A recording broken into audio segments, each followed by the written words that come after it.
Season 5 of Stranger Things didn't just end a series, it ended a decade-long experiment in nostalgia. But the finale didn't feel like a victory, it felt like a funeral for the magic of childhood. The stakes were finally global, but the show's greatest revelation was internal. We learned that the Upside Down wasn't just a place, it was a memory of a world Henry Creel wanted to break.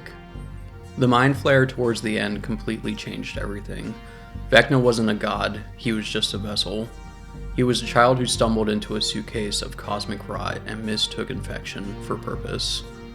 Will Byers finally became Will the Wise, but at a devastating cost. His powers weren't innate, they were a byproduct of being Vecna's plaything. He weaponized his trauma to save his friends. Bringing Kali back wasn't just a fan service, it was a narrative repair. She represents the darker path Eleven could have taken, a life fueled by vengeance rather than protection. The choice to have Eleven die was the ultimate spoiler in the end. She sacrificed herself to stop the government from ever creating another number. But Mike's theory changes everything.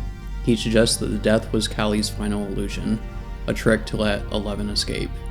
If she's alive by the 3 waterfalls, then she's finally free of the lab, but at a cost of her family and everything else she cared about. The show ends on a cycle. Holly picking up the D&D dice suggests that while the monsters of the 80s are dead, the need for stories to process the dark remains eternal. The core thesis of Stranger Things isn't that good defeats evil, it's that the trauma is the price of growing up. They save the world, but they can never go back to the basement. The season struggled with its own scale. Rushed arcs and AI-style quips occasionally muffed the heart, making it feel like a checklist of plot points rather than a crafted conclusion. The most unsettling takeaway, though, I think the world thinks Eleven is dead, and the military is obviously gone. But in a world where illusions can be permanent, we have to ask, did they actually win, or is this just what the Mind Flayer's perfect dream is? I'm giving Season 5 an emotional A+ for the journey, but a narrative B for the execution. What did you guys think of the waterfall theory? Go ahead and let me know in the comments.